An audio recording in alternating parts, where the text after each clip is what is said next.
Hey you guys, this is Anne-Marie, BaldGirlWillTravel, with a quick travel tip, and this is about Florence, Italy.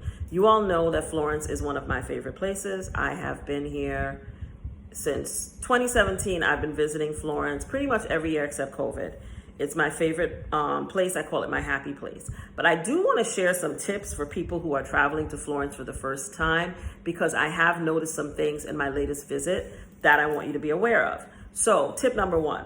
If you are flying into Florence, I want you to be aware that there is a fixed price for taxis. It is posted at the taxi stand, but a lot of times people don't notice it. It is currently 28 euros for a ride by taxi from the airport into central Florence. So if you are being picked up by a taxi in the airport and they're dropping you to a hotel or anything anywhere in central Florence, it's 28 euros plus $1.20 per suitcase, right, per bag. So anything going into the trunk of the car, they're gonna charge you like $1.20, right?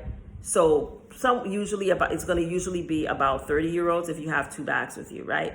Make sure you understand this, because some of these taxi drivers are trying to turn their meters on and charge you a metered price. And that is in fact illegal. They're not supposed to do that, but they're relying on the ignorance of the tourist. This has happened more than once to me. It happened to me last year when I was in Florence, and again this time where the taxi driver turned on the meter and tried to quote me a metered price when they got to my destination, but I knew that it was supposed to be 28 euros, and so I refused to pay the metered price and reminded them that the price is set at the airport is 28 euros plus $1.20 per bag, so that got them to about 31 euros, and that was it. Okay, it's very important because taxi drivers are scamming people left and right. It doesn't matter what explanation they give you about traffic. Oh, the cab belongs to somebody else and they have to do whatever. Don't listen to them.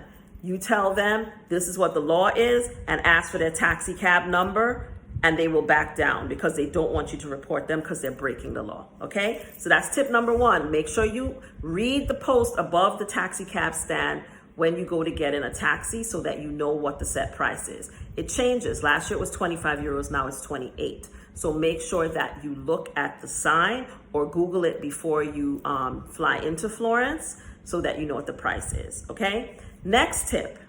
The other thing that I noticed this time in Florence, which I've never noticed before, is that when you go to restaurants, a lot of times people like to go to restaurants and they like to just sit and drink wine. It's a very Florentine Italian thing to do, especially at like 5 o'clock.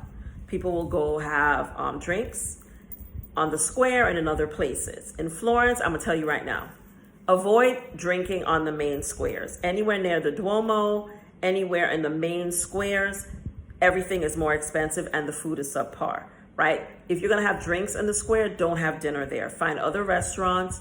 I'm gonna post a video with my favorite restaurants right now in Florence to help people know where to eat. But I'm telling you right now, don't eat on the square.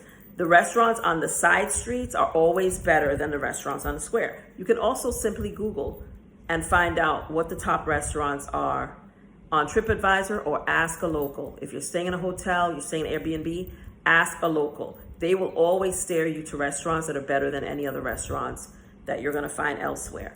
But be aware that if you go into any restaurant and just sit outside for drinks, they are charging a extra charge if you just are going to have drinks. And they're going to ask you, are you having drinks or are you eating dinner? If you say you're just having drinks, they surcharge you.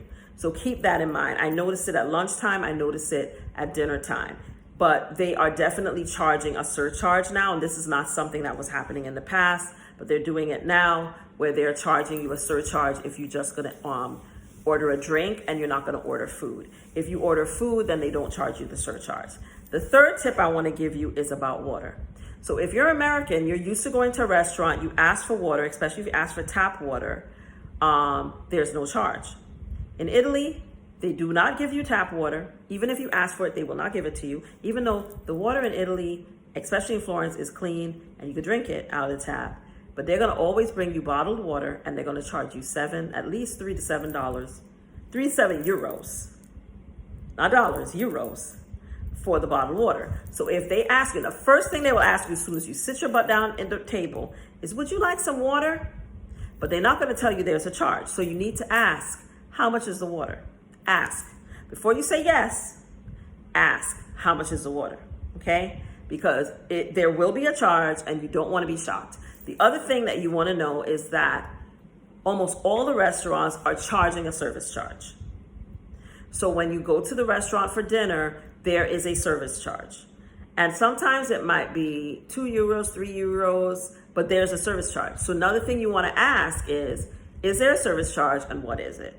Right? Because this is not information that people volunteer to you, but then they put it on your bill at the end. So these are all things you want to know so you're not surprised, you're not annoyed or anything like that when your check comes.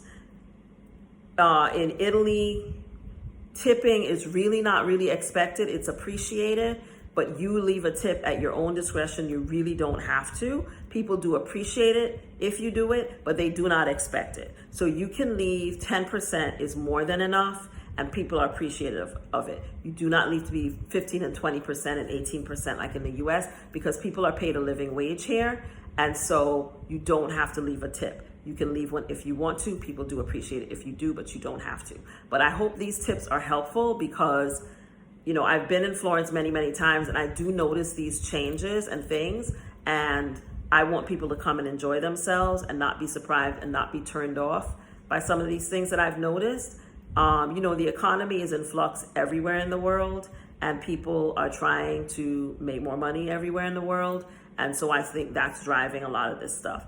But Florence was packed while I was there. People up the yin yang. It was also extremely hot. Thank you, global warming. So the other thing I would say is bring sunscreen if you come in the summer. Summer is not the time I ordinarily come here, but since I was already here for another trip, I decided to pop in. But if you come to Florence in the summer, please bring sunscreen because it was unseasonably hot. I'm talking about 90 plus degrees every single day. So make sure you bring sunscreen. Make sure you check the weather before you come, especially if you're coming in the summer. I recommend coming in the spring and the fall rather than coming in the summer, but I recognize a lot of people have more free time in the summer, so they're going to travel to Europe in the summer, and Florence is a place a lot of people dream of coming, and I highly recommend coming here if you've never been here, but definitely check the weather, make sure you bring sunscreen, wear breathable clothes, linen, sundresses. I actually had to go buy this sundress today because I did not have a lot of lit sundresses because I wasn't expecting it to be so hot when I got here. 2 weeks or 3 weeks ago when I checked the weather, it was in the 70s, and it changed that fast. It's unseasonably hot right now. So make sure that you prepare yourself and check the weather, not a couple weeks before, but a couple days before you arrive, so you know what you're gonna get and understand that it can still change. So especially if you're coming in summer, linens, cottons, breathable clothing, and lots of sunscreen, okay? I hope this video was helpful. Let me know in the comments if it was. Give it a thumbs up, give me a subscribe. Let me know what you think in the comments, and please comment constructively. And I will see you guys in the next video. Bye.